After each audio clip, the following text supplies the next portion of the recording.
live. Here we go. Going live with Benty on Facebook. It's working now. Oh, hallelujah. That's good. Hello, everybody. Benty, I just wanted to show your book before we start and give you, I'll just read what's on the back of it as a quick introduction to you, okay? So Benty Hanson lives in Australia, is an intuitive wellness consultant and has inspired clients internationally with her ability to reach their innermost soul and passion with her insightful and keen abilities. Her interest in quantum energy and spirituality led her to seeing and understanding the interlinked and intertwined aspects of both.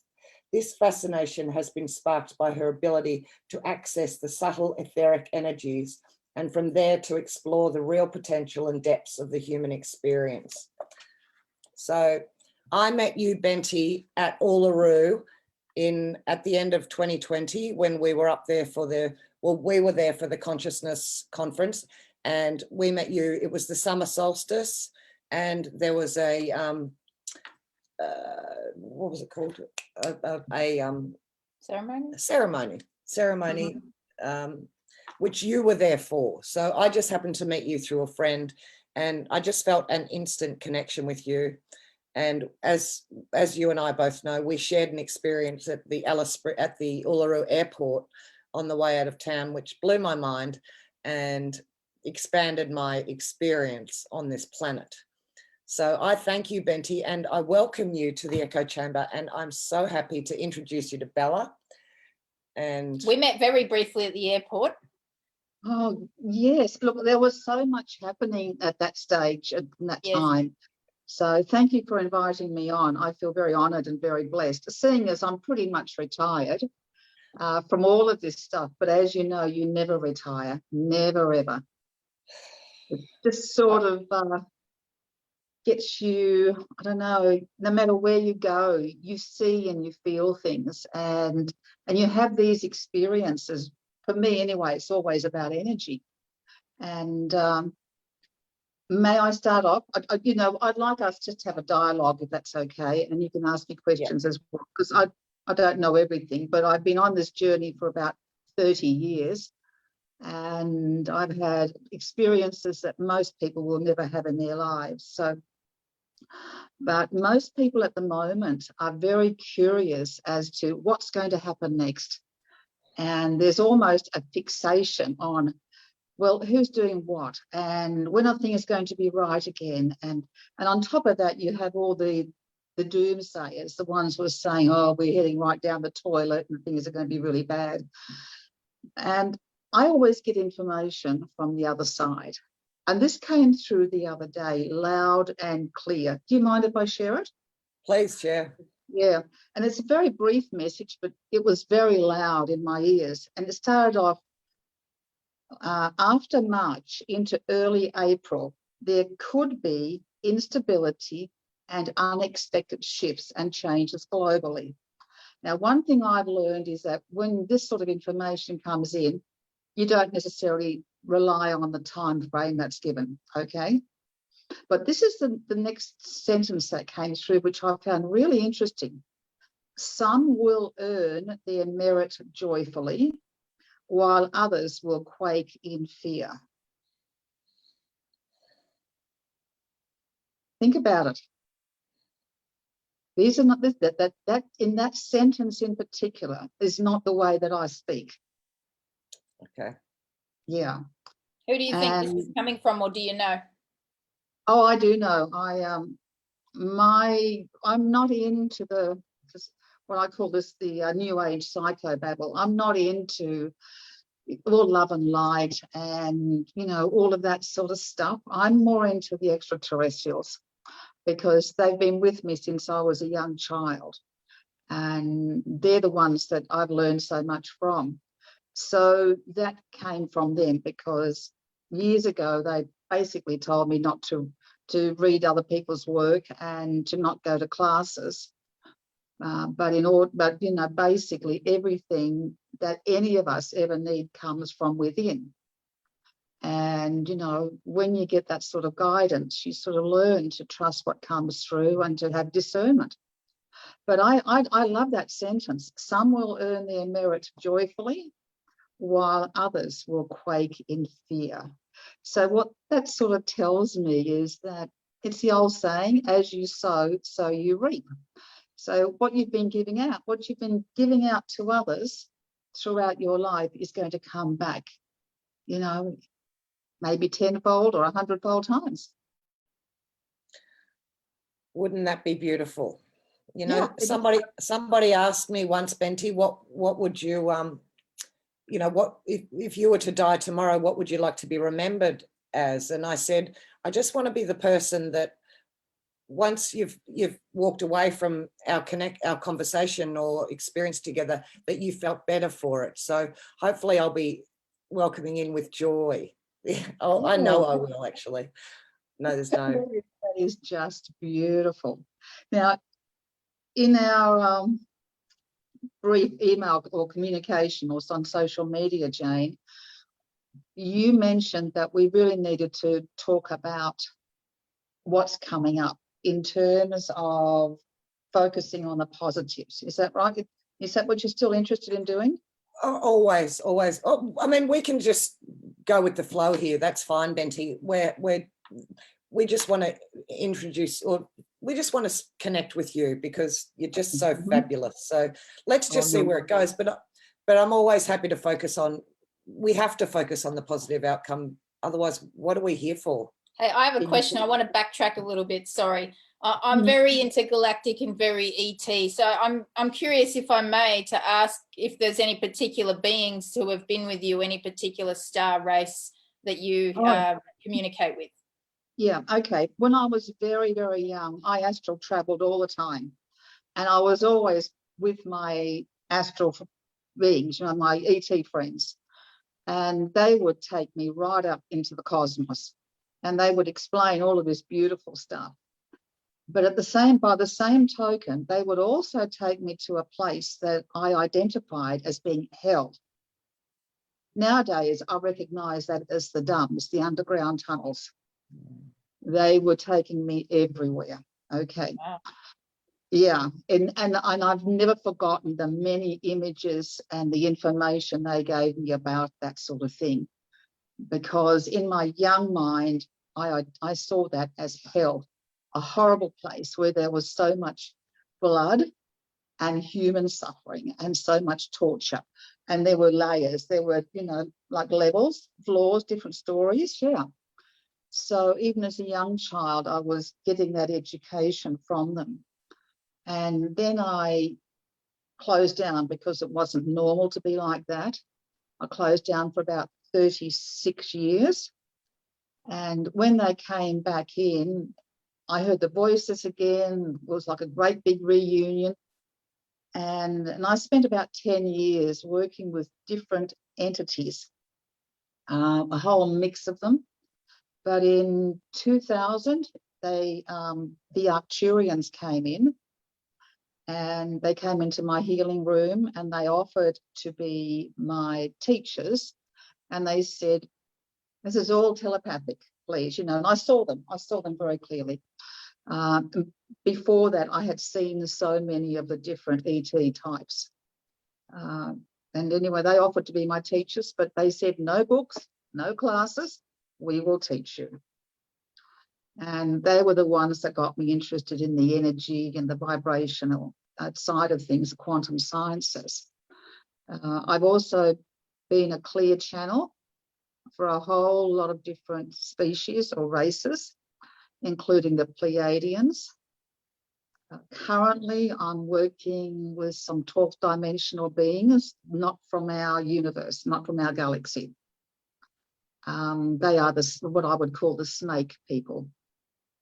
And it's not surprising because I absolutely love snakes. Don't like spiders, but I love snakes. And, you know, all I have found is that their advice constantly has been supportive. I've never been told what to do. I have always been told you have free choice. Sometimes I'll ask questions and they'd say, well, what feels right for you? And I'm going, well, that's not answering my question. But part of that learning for me has been to always go with what feels right inside, right in here. And so, yeah. And I love the ETs, and I've encountered the evil ones. I've encountered the dark ones. I've been up in spacecraft. I have been abducted, if you want to call it that. Did it feel like an abduction? Sorry? Did it feel like an abduction? No, I went up willingly. Absolutely willingly. I have very clear memories of it and of having eggs harvested. I have very clear memories. There wasn't an ounce of fear. And as weird as it sounds, I think I'm probably more comfortable with them than I am with many on this planet. Wow. Benty, can I ask you a question? I just want to backtrack a little bit. You've just it's all just so exciting, and I got like a gazillion questions. I mean, you said that these ETs were taking you to the place that you thought was hell, but it was actually the dumps, and you were a child. Do you know what their intention of taking you to that place was? Well, it was to prepare me for, I think, what's become evident in the last 20 plus years, 25 years. I've always seen that there's a lot of evil and a lot of bad stuff in the world. And so I feel as though I was being shown the whole range, or the extremes of, there are a lot of galactic battles going on out there. I've seen them, I've been part of them, and I know out of my body, I've done a lot of that out of body travel. But I also know that what they were showing me was that this is what's happening on your planet. And I feel as though a seed was planted so that when I became aware of the extent of the evil, I would not go into cognitive dissonance.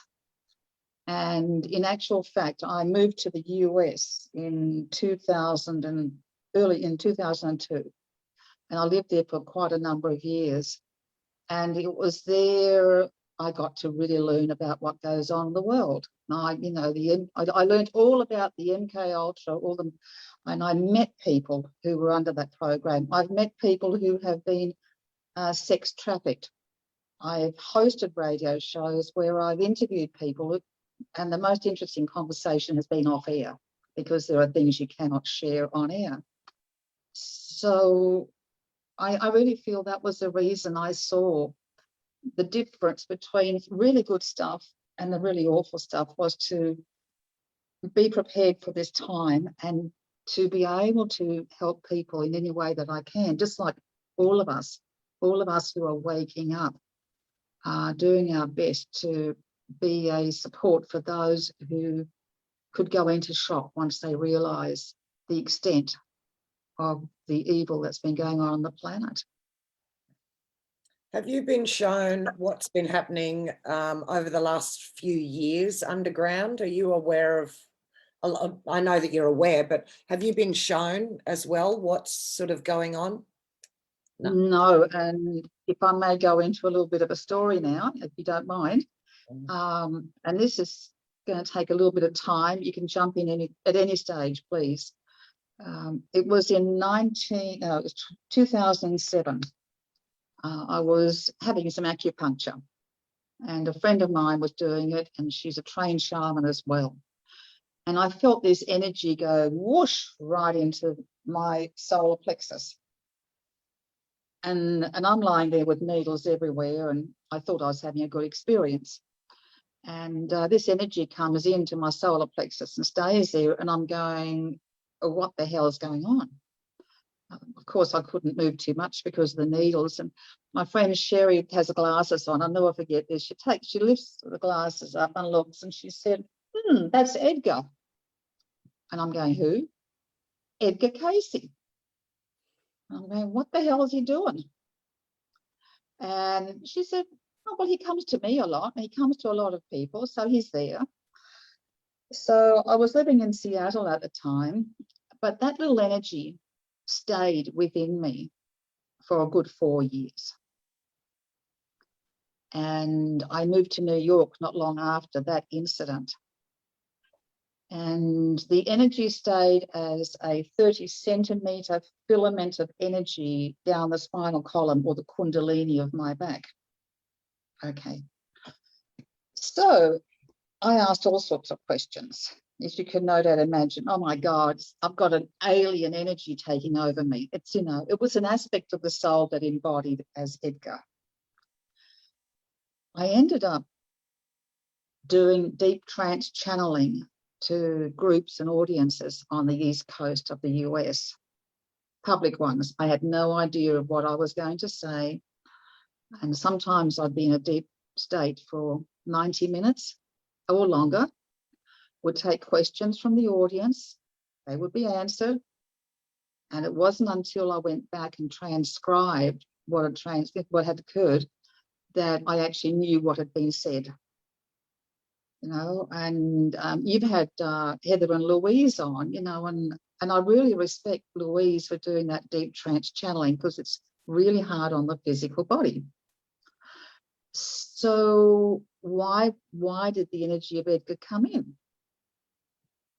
All of the information that came through in those years from 2008 till about 2011 was about what's happening now, about the changes that we would experience in our world and in our cultures.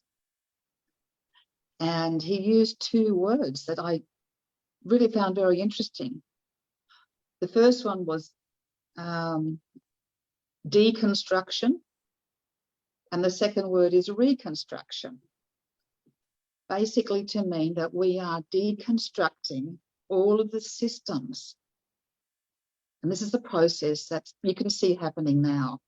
You know, churches, finance, governments, trade, all of this.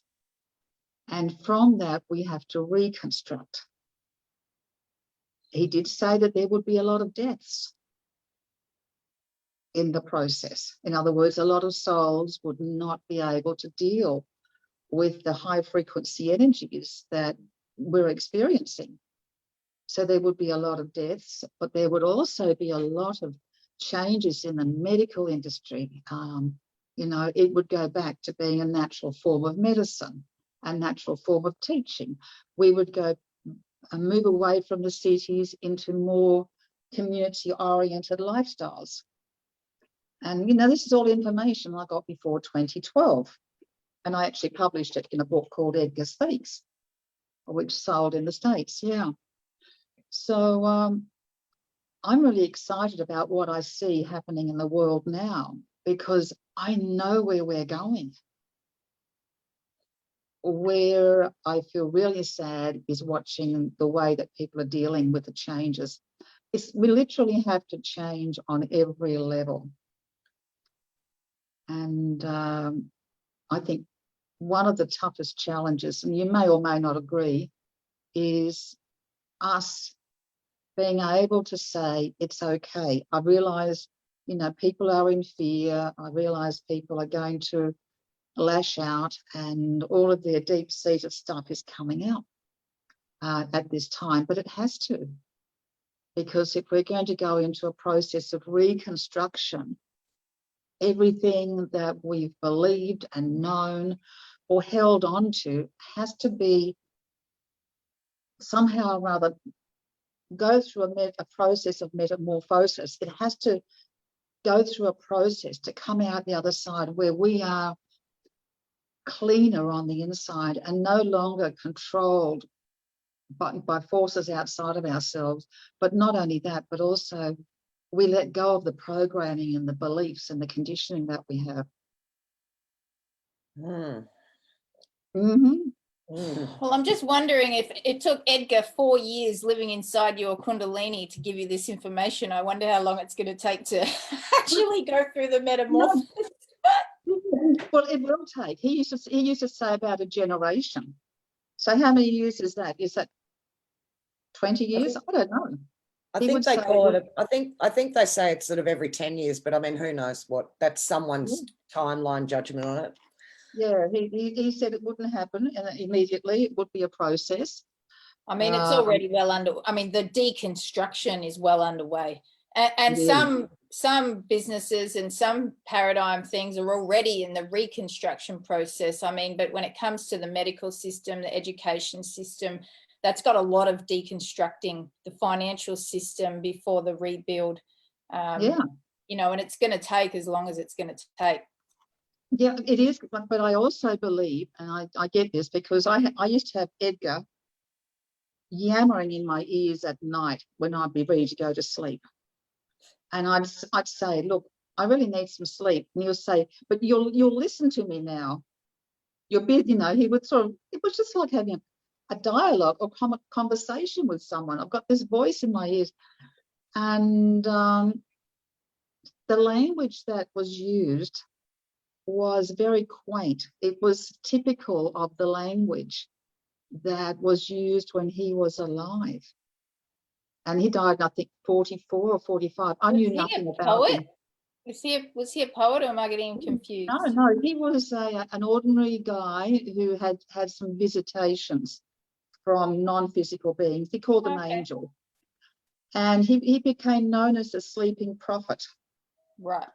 And he would, put himself into a sleep, and he would be given a person's name, and then he would be able to say where this person lives, the house, the street number. He would describe it in his sleep trance. And then he would also prescribe medications and treatments for sick people. All the doctors called him a quack, and every time he was right. There is a huge, huge facility in Virginia that has set up in honor of him, and all of his 14,000 transcriptions of his deep state trance, channelings. Yeah. And everybody on the east coast of the States knows his work. And I go in there and I know nothing about the guy. And here am I claiming, yeah, he's working through me. Oh boy, they couldn't wait to prove I was a quack. And then in the middle of the deep trance channeling, apparently my face would transfigure. And then the way the words would come out would be very masculine. And the way they were expressed was very similar to the recordings, because when he was alive, he always had someone record everything. But, it was just absolutely identical to what it was like when he was alive. And then he referred back to aspects of his life that I had no idea about, which turned out to be 100% correct. Quite an experience. But I feel that those years were a really good indication of what we needed to prepare for. And of course, there's been some awakening since the solstice of 2012, but not to the extent that there could have been. And I feel that nowadays, yeah, go on. Oh, no, I was just going to say, because that hasn't happened, it's going to come as an absolute sledgehammer to the people who haven't begun to awake now. If you haven't begun to awake now, I can't even imagine. I mean, all of this is relatively new to me, although I have been on that waking up journey. I asked the question, who am I? Who the hell am I, when I was 33? So I'm 55 now, and I've been through that 22 years of searching. Thank God I've been through that at least. This sort of stuff now is new to me, and it's absolutely perfectly in alignment with where I've come to. But for the people that haven't even asked the question, maybe they're just going to tap out. Mm-hmm. Yep, you're not wrong about that one. And what I'm seeing in the wider community is, people who are awake as to what's going on, they're very, very quick to focus on the next terrible thing that's going to happen. And so their fear drives them, along with their anger, of course, because their sense of justice comes up and says, look, we're here to live a good life. And instead, we're being fed a load of crap, from the media and governments and the medical system. And you know, if there's one thing I would ever ask of people, and that is to envisage, imagine the life that you would like to live, and to keep that focus alive, because the energies are such that the more that we each do this, the greater the power that we have. It's when we live in fear and anger that we get trapped in the ongoing cycle, and that feeds those who feed off it. You know what I'm talking about. This is the quantum consciousness part. It is indeed. Yeah. And, you know, I've worked with clients, God, for a long time now. And one of the things is when people have say a health condition, and it just doesn't get better. It doesn't get better. And they've done this, and they've tried that, and they've tried a million things. I always say to them, thank your body. Thank your body for healing perfectly. And envisage your body healed. You know, it may take time, but while you focus on the problem, you get more of it. Whereas, let's look at something like abundance, because we live in a world that is hugely filled with scarcity. Okay. There is one word that continues to create the scarcity. There's a lot of words, but there's one word in particular that I do not like to say, and that word is want. I want, I want, I want. We train our children. You hear them in the supermarket. I want, I want, I want. Correct? The word want means lack or scarcity. So every time you use that word, you are confirming your lack or scarcity. And therefore, you are creating the energy for it. Whereas if you say, I am, I do, I have. So when it comes to abundance, I am abundant. I have financial abundance. I have an abundance of good health. I have an abundance of great friends. I am so fortunate that I have good friends. That sort of thing. They're words. And as we know, words have energy. The more you feel there is an abundance in life, the more it becomes abundant.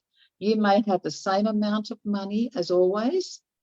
The work situation may not change, but everything changes within you. And everything begins to flow. Another word that actually creates a lot of dissonance in us is, well, there's a few of them I have, the word hate. And it's a rare time for that word to come across my lips, because that actually destroys the cells in your body. You know, all the negative words actually are abrasive to your abundance and your health. The other one is try, because trying never succeeds. Never ever succeeds, you know. Yeah, when someone says, I'll try and make it next week, you already know they're not going to make it. Yeah, so true, Bella. I'll try and catch up with you on the weekend. All right, maybe I'll see you next week. Mm-hmm. I've been saying to my kids for years, you know, I'll try. And it's like, don't try, just do it. Just do it. Yep, Don't you just try. do it. I do, I can, I have, I am. And as soon as you affirm that, that's when things begin to work for you. And then the next step is to look at what's going on in your body. How do you feel when you have certain thoughts or you use certain words? And as you do that, you'll find that there are some words that really nourish and nurture you, whereas others you go, oh, it's like that nail on the chalkboard, you know? It's just like, no, that didn't feel right saying that. And this is where I know that our energy has to go into creating this new, beautiful reality we're going into. We can go very slowly, or we can accelerate it for ourselves. And just because somebody lives a certain way doesn't mean you have to step into their reality. You can create your own reality. Now, you two girls like. Do you think as we move forward, Benty, we'll be creating a new language, or at least transforming the English language, which, as we know now, is a language of spells, a language of magic, a language of trickery, and this is becoming more and more apparent by the day. So I feel like we'll either be removing words like hate and try and all these things that keep us down once and for all. Or we'll be creating some sort of a new language. I mean, I guess ultimately we'll be returning to a telepathic kind of way of communication, but and the telepathy isn't that far off. It really isn't. I have and I know I'm not the only one. I have a tendency to be able to know exactly what someone's going to say long before they say it. It's just as you shift in your own frequency, you pick up all of the subtle clues that people are giving out constantly. We all give out clues constantly. Our vibration goes out, and that's what we read in the world around us. Can I ask you a question, Benty? And this is Sure. in relation to my own life. And I have a son, he's 17 months old almost. And I was communicating with him before he entered into my womb telepathically. He would come to me in dreams, and, I communicated with him all through the pregnancy. And then after birth, he was still communicating with me telepathically. But when he hit about 13 months, it started fading. It was like the more that he inhabited into his physical human body, the telepathy sort of started fading away. How do I keep that alive? Or is there a way to keep that alive? Or is it part of being in a human body at this time in this density? You've answered the question yourself. It is part of being in this density. And very often, I come across young people who have all these abilities when they're very young, and then all of a sudden they're not interested, they've forgotten about them. However, they're just dormant. They're dormant for the time being. They're never, and they're always available to come back at some later stage. And I've come across some brilliant young children with the parents who want them to maintain these abilities. And I've got the clear message for them: no, your son, your daughter needs to have a human experience. They absolutely need to have this experience before their innate wisdom can come to the fore. Yeah, my son revealed to me he is a 12th dimensional being. He's never been in 3D density before. And I always suspected that losing this telepathy and this was part of his journey. So it'll be interesting to see where and how it unfolds. Yeah, absolutely. And your son is not unique. He's part of what I was told were called the rainbow children. These are the ones that have not been in this density previously. And it's tough on them. It's really tough because of the surrounding energies, as you well know. He's hard work, I tell you. He requires a lot of presence. Well, he always will. And not only that, these beautiful souls will be the teachers and their parents will be the students. So no matter how much you think you know and you feel you know, and you might assume to be in charge of things, you're not. You're not at all. Yesterday, I was getting him to give me a little foot rub. He's like 16 months old. I was like, rub mummy's foot. And he goes like this.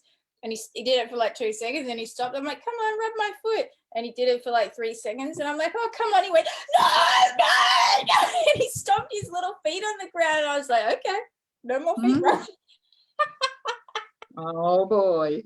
I don't envy you. I have grandchildren as well. So, yeah, it's a different breed totally nowadays. They're a different race. The intelligence and their logic and their skills are mind-blowing. Do you think that's because they're coming through with more remembrance? No, not necessarily. From what I understand, their DNA is different.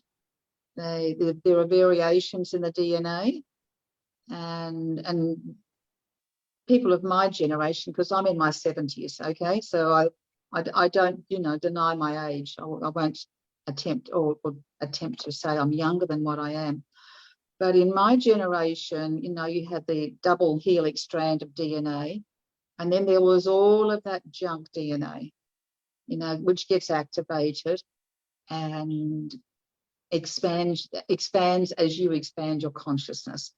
But these younger ones, their DNA system is different, and I don't understand the chemistry of it.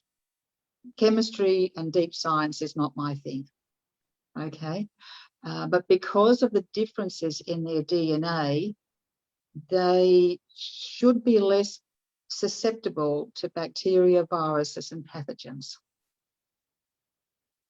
So less inclined to need all those vaccinations. It's kind of ironic that there was only like 2 vaccinations in your generation, and now there's like 70. I mean, it's kind of that we know what that's about.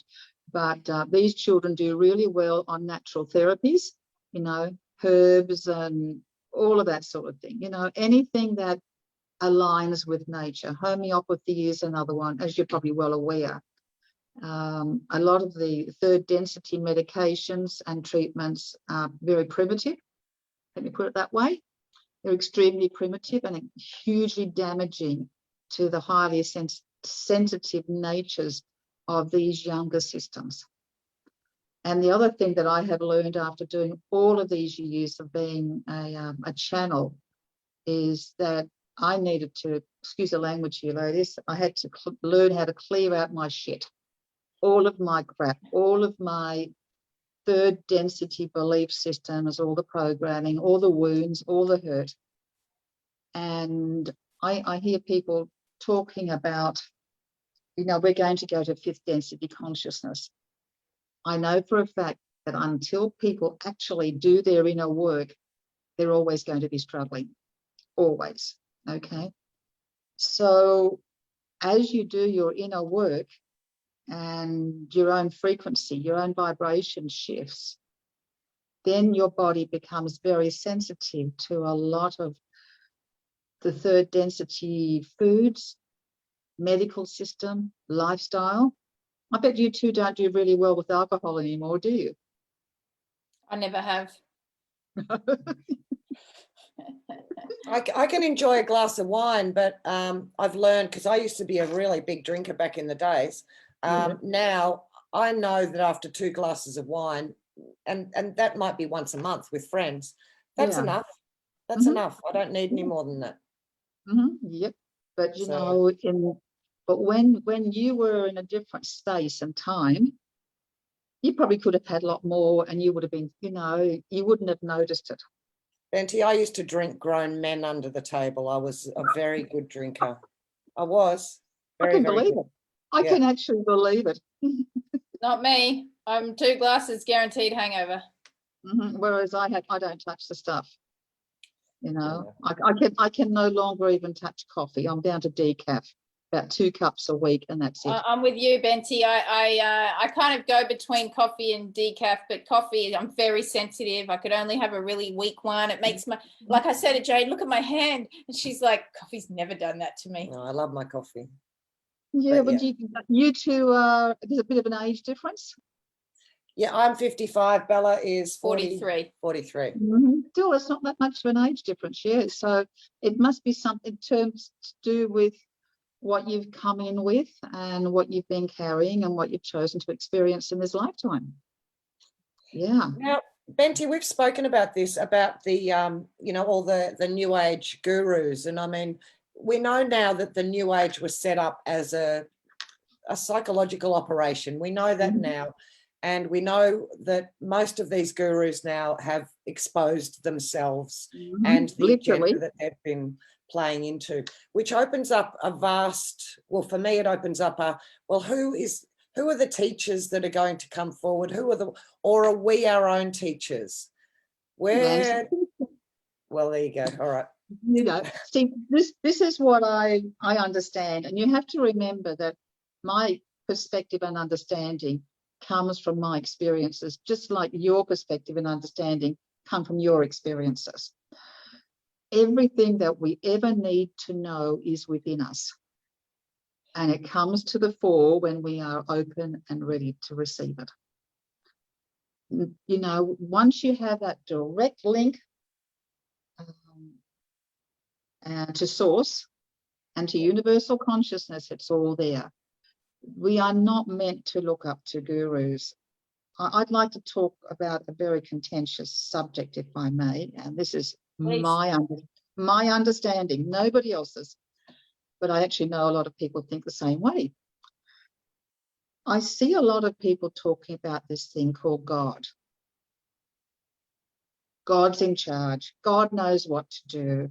Ask God and God will tell you. You know, I hear this a lot. It's becoming more frequent in the narrative nowadays. I've always had an instinctive recoiling when it comes to that because, first of all, of its connotation to religion with God being a he.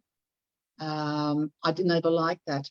But when you go right back to the very beginnings, and I'm not that strong on this, but when the Anunnaki came in and they were the gods, and the Terrans, as Louise would call them, the earth people, revered them because they were gods.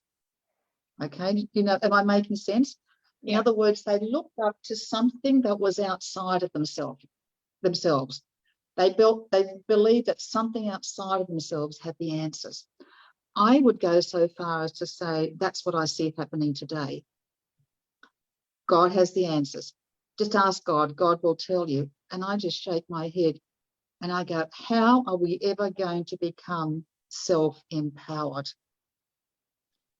Now, I remember it was about 2000, I got all this information about self-empowerment and how this is part of our journey back to our soul, back to who we are, is to realize that, you know, we don't need all these specialists telling us how to run our lives, our doctors, our lawyers, you know, no matter where you go, all the inspectors, everybody tells you what to do, how to do, when to do it, and they charge you a fee.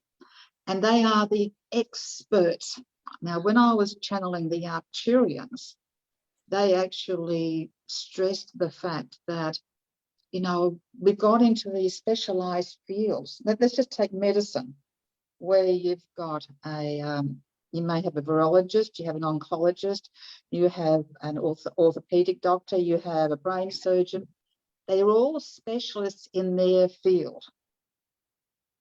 And they all know their subject inside out from a certain perspective based on what they've experienced and what they've been taught. However, they forget the overall picture, the whole perspective. And so if you have a health issue, for example, and you go along and you see one specialist, you get referred to another specialist and another one. All of that takes away from the individual their understanding and their own knowing of who they are, what their body does, how it feels like. And it literally screws up their mind. But we do this in our reality, and it's so wrong.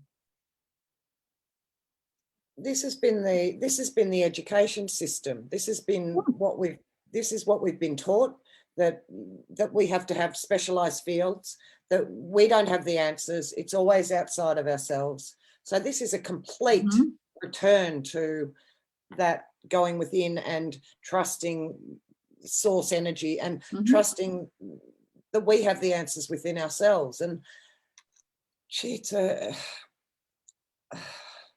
Yep. And you know, when we stop questioning them, we can stop questioning. I was just going to say, sorry, you go ahead. No, you go. No. And you ask, what feels right for me? That inner knowing comes up. Anyway, go on. I was just going to say, but people don't know their inner knowing. We're so conditioned and trained to give our power to other people. And then when, in my experience, like you said, I've only got my experiences to go by. My most recent experience of this was having a child over 40 and being told, you can't birth at home, you can't do this, you're going to have a cesarean, you can't do this, you can't do that, yada, yada, yada, yada. And when I declined all of it, no, my body knows, oh, you will be having an induction at 36 weeks to get this baby out because your placenta will start deteriorating. It's like, no, thank you.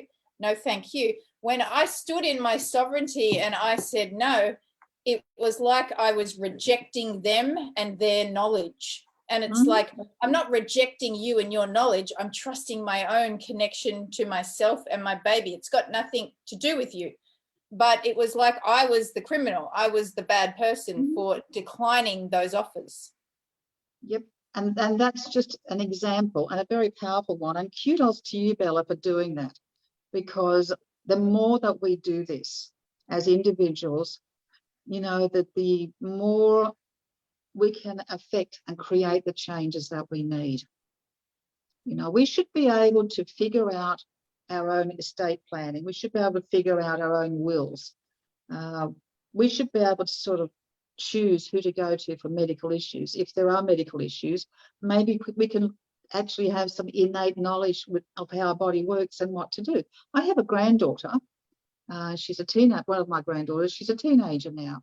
From a very early age, she would go out into the garden where my son would grow vegetables and herbs and so forth.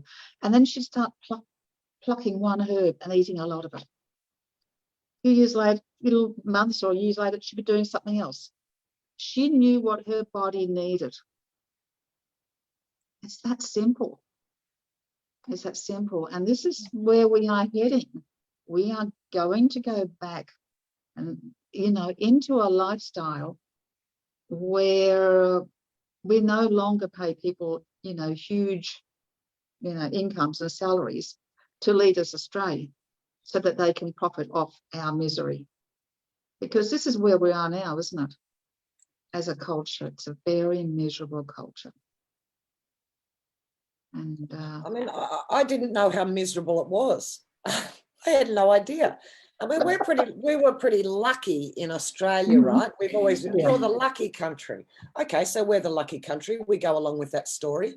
We've got it better than all these other people. But what we've discovered over the last year is that we're just another puppet on a string. We don't have a sovereign. We're as entrenched in a system, if not more entrenched in a system than so many other unlucky countries that are free to go about their day. They're free to sit in their family groups and sing songs and let the kids run around without nappies on. These people, thank goodness we're returning to that. Yes, thank goodness, because I remember when I was living in the States, I did a lot of research. I was there on my own, my family back here, so I do a lot of research, and I was able to access a lot of resources that nowadays you will probably never find on Google or anywhere else. They will be so well hidden way down, on the search engines. And, I was able to see exactly where things were going and who was behind it all and why it was happening. And it's only just now, in the last 12 months, 3 years maybe, that I'm seeing people waking up. I have been told there's going to be a mass awakening during this year. I don't know when. I wish it was sooner rather than later. Let's get real. Oh, we all want that. Yep. Yeah. I feel like it's imminent. I feel like it's already on top of us. Like we're at the gateway or the portal of that awakening, mass awakening. I really feel we're there. While we're on that, I never knew about the Schumann resonance and all that sort of stuff before. With all of this, and that's been going off its charts, and people talk about all these different frequencies coming in and plasma and all this kind of stuff. What can you sort of tell us about that? I'll tell you what I understand from my research, but also from what I have channeled. Okay, way back when I was channeling the Arcturians, which is around I started working with them in 2000. Which is when the information really started coming in. They talked about the planet being bombarded by tsunami-like waves of energy, and that these energies were of a very high frequency and would cause great disturbance. Now, this disturbance, when you think about it, could manifest in any way, because I've never been given the actual specifics of what it's about. But I do know that our system has moved into the photon belt. And with this, there's a great deal of instability because the high frequencies come in. As well as that, we've got the north magnetic pole shifting. Are you aware of that? Yeah. Yeah, it's gone right through to Siberia now. There is an earth wobble that's happening. There is also the Gulf Stream in the northern hemisphere is recording cooler temperatures than in our known recent history. And I learned this at the turn of the century. Yeah. And it's still happening. So it's very likely we're going to go into a mini ice age where it will be more extreme in the northern hemisphere than the southern hemisphere.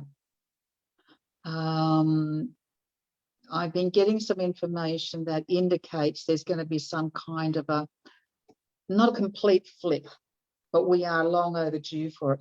So the Schumann resonance is only one symptom of many that the Earth is giving out. Every so many 100,000 of years, the whole thing does a massive flip. And I remember when I was camping on the north face of the Grand Canyon. I went to the Grand Canyon about 6 or 8 times when I lived in Arizona. And up high, and on the rock, there would be marine fossils, which is right up at the top of the Grand Canyon. There were marine fossils. I've seen marine fossils in the Himalayas. So, we're not in a dangerous position because I know that the Earth will regenerate herself. We don't have to do much, but whatever we do can help her. I have psychically seen an island going underwater in the Pacific Ocean, and I don't know which one that is, whether it's Japan or in New Zealand, I don't know. Yeah, we're going to see some Earth changes. We are definitely going to see some Earth changes, maybe in our lifetime, maybe afterwards, yeah. Yeah, I've got a curious question. I should probably ask Louise, but I'll ask you because it's just come into my head. You talk about when I had a little crystal cube reading with Louise, and she said that she felt like there was a Terran strain within me. With the Terran, how far back do you think humanity?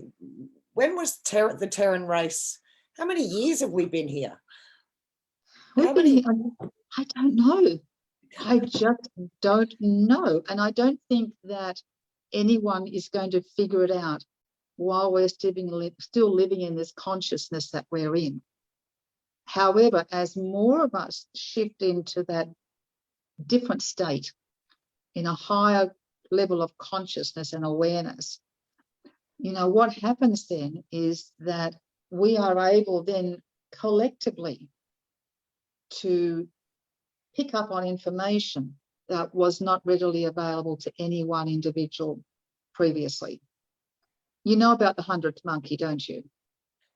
Yeah. So yeah. Yeah. So that's what I'm talking.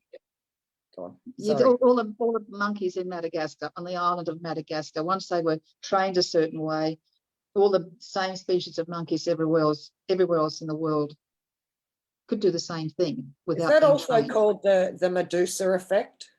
Yeah, I think that's what it is. Yeah. Right. Okay. So no, I have no idea of how long we've been here for. Maybe it doesn't even matter. I don't know. But it's a long time, right? Yeah, I as a young child, I studied all this stuff. I was reading encyclopedias at the age of 8 and 9. I know, crazy. And I was fascinated by all of the ancient mythology and the ancient history and things like that. So, but I don't retain much of it nowadays. Instead, I prefer to live in the moment. And like your Arcturian friend said, don't go to the books, Benty, because those books aren't telling us the truth, really, are they? Absolutely not. Absolutely not. But the history constantly gets rewritten, and we can see it happening really very blatantly now. The way that, every attempt is made to squash any record of anything that doesn't please certain parties. I'm not mentioning certain words, as you can no doubt guess. Yeah. That's what we're not afraid of those words, but that's okay. I mean, the algorithm probably blocks us, but we still use those words, don't we? We do. I don't mind using them, but I'm out of respect to you two. I'm doing my best not to. So we like that, Benty, but don't hold back with us, my friend. I'll start swearing in a minute. I have a feeling, Benty, you're going to be coming out of retirement. I'm sorry. Yeah, you're not wrong. You're not wrong. Yeah, I actually do. I've started doing a YouTube channel. For you. Yeah, in my name, called Embracing Unity, because I feel that we have a role to play now where we're connecting. And I remember being shown this very clearly. You talk about 3D, 5D, okay? And all coexisting side by side and then gradually separating and going their own way. Well, in doing this process, we lose a lot of friends. We make enemies. All sorts of things happen. But in the process also, we connect with soul family, like-minded friends, and we create an energy or a vibe for manifesting something that is for a much higher good, something that's in alignment with nature and creation, which is, we are the creators, we are the manifestors. To use that word again, we are the gods. And it's not outside of us, it's within us. That divine spark is within us. And that's an aspect of the source. That's how I see it.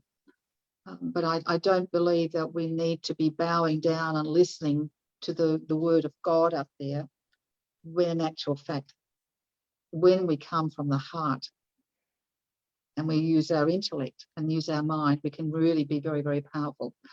I really have to be mindful of what I say now. I've been doing a lot of powerful energy work on the planet. And I've been working closely with a friend overseas. And the energy of the two of us is far greater than either of us could do on our own. And so we're doing as much as we possibly can in conjunction with our ET friends to help dismantle the current system that has had control for a long time. This is the work that we do in the background. So what does that look like, Benty? The work? It's exciting, really exciting, because God, we've got you on our side, Benty. Are you doing it with your conscious mind? Are you doing it in the ethereal realms? Is it how does it work? Well, it's really weird. We get together, we FaceTime, and all right, what do we need to do today? And it just sort of comes up. And we've done a lot of work on the aerial spraying. It's clean now, globally. Good for you. And we're looking at dismantling the AI system and the computers that go with it. Wow. It's amazing, because this is energy. It's what they use against us. Now, having said that, I know that I'm sure a lot of the people who follow your work and so forth are probably having some interesting experiences. I don't know if anybody's mentioned anything to you about the fact that they've had entities come, dark forces, attempt to interfere. Have you heard about that? I've heard people talking of it. I don't experience it, but I've definitely heard people talking about it. They're very, very active at the moment. And for those who aren't very skilled, it's really important to do everything you can to ensure that you have that energy protection, put the shields up and so forth. I have experienced one before, probably about 15 years ago, but not recently. And it was a terrifying experience back then. Yep, absolutely. Could you give us, and for the people listening, your idea of what's the best sort of energy protection, the energy shield? How does that look from your perspective? I have to go right back, because what I learned was you start off simple and you've got to add more and more and more as your own frequency shifts to a higher level. So a simple one would be to put yourself into, say, an inverted pyramid at the top, pyramid below, reflected with reflection, impenetrable, nothing can come in, and to reflect back absolutely everything that is directed at you. In other words, return to sender. Mm-hmm. And I remember the first time I got that message, I'm going, oh, that's not a good thing to do, because I remember churches say you turn the other cheek. Okay, no, you return to sender. So everything that is directed at you, return to sender. So if someone sends you love, you will still receive it, but you will also make sure they get a dose back. Uh-huh. If someone wants to stab you in the back energetically, boom, they're going to get it. And they're not going to feel really good for a few days. The archons and those really, really nasty reptilians are coming to people and working on their subconscious when they're asleep. I've had visitations. I don't hesitate to use the F word. Even my higher wisdom will tell them to F off. Oh, yeah. And it will wake me up and I go, oh, that was a very interesting conversation. I had one of them come in just recently and I was still asleep. And then I heard the words very, very clearly, will you be my slave? I went, never. If you say never, will they just go away? That's it. That they will not come back, because they should have cracked me. They should have cracked me and I didn't crack. However, I think we all need to be aware that they are targeting awake people. Mm-hmm. And I happen to listen to someone who's a leader in the spiritual community, and I'm going, yep, they got to you. They got to you. Actually, can I ask you a question, Benty? I was just thinking how I was just saying, no, it doesn't happen to me, but I actually do get verbally attacked by, like, because Jane and I were talking about it, like people will come up to me in the street and they kind of verbally attack me. And Jane was like, oh, that doesn't happen to me. I'm like, it happens to me all the time. Is that kind of part of it? Yes, it is, because that is an energy that people are directing towards you. So obviously, oh, okay, you're one of us. You're one of my people. We each give out an energy. I have a dear friend who can see the darkness everywhere. She's very good at sussing it out. I don't have that skill. I have the skill of being a mirror. And that's what I get a feeling you are straight away. So whatever they are attacking you about is what is within themselves, and you mirror it back to them. Does that resonate? Yep. Because it's not about you, it's always about them. And so they see you and they go off the deep end and they blame you, but it's not you, it's them. They always do. I'm there going like, but what did I do? And I'm like, and I'm like totally speechless. Yeah. So does that calm you down a little bit, because it's not about you? Yeah, it does. You know, the funny thing is like I had a guy do it to me when I was pregnant, and you know, he only just started talking to me like about 3 weeks ago, and he had been ignoring me for 2 years of something he did to me, and I was like, but I did, and it was like really hurt my feelings. But then after a while I was like, well, clearly it's him, like I didn't do anything.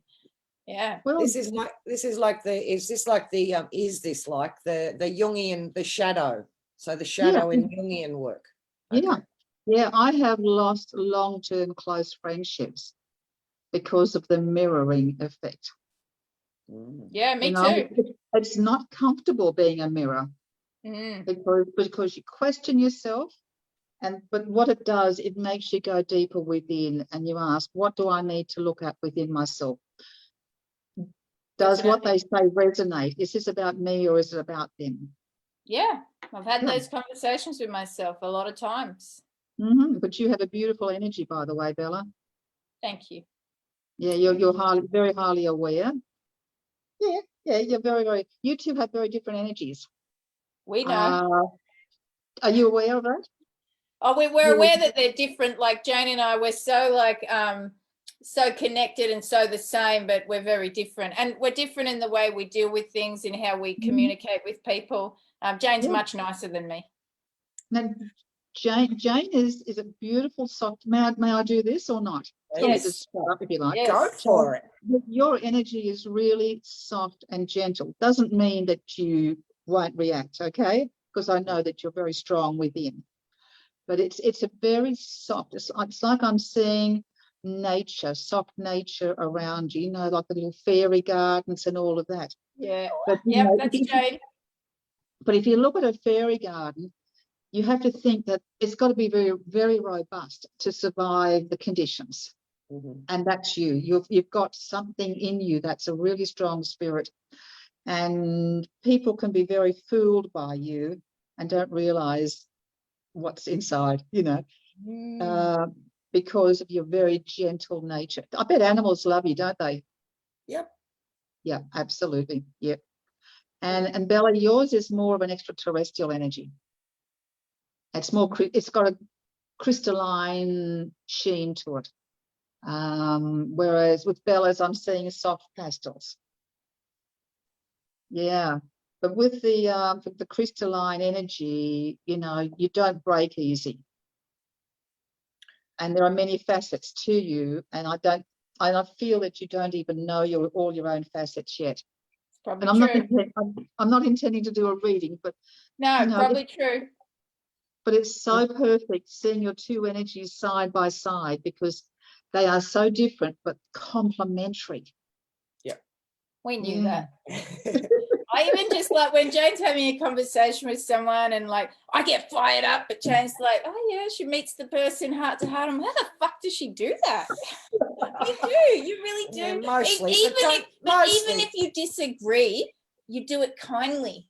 I do it kindly, but don't push me too far because you will see. Well, yeah, and that's the core of you that's so strong. Yep. Yeah. Yeah, that's okay. That's all right. Yeah. This is really, really good. So, any last minute questions? I feel as though we're coming to the end. I don't know how long you normally go. We've done an hour, so I think an hour's enough for people more often. Yeah. That's like, okay, I can give it an hour.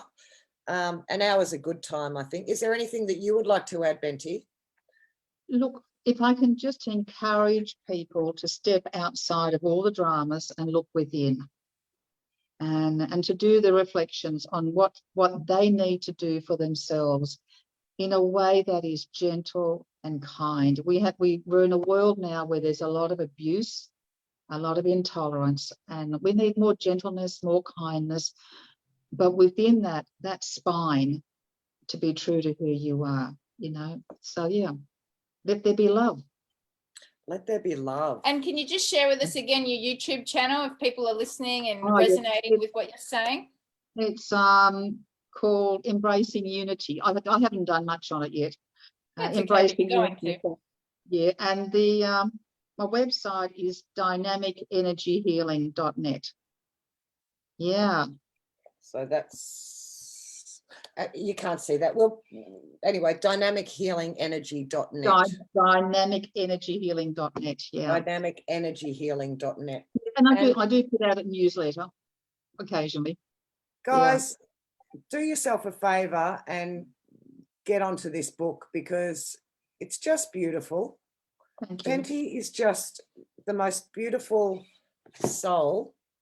I knew it the minute I met you. It was You just just like the know it. connection was there. Yeah. Boom.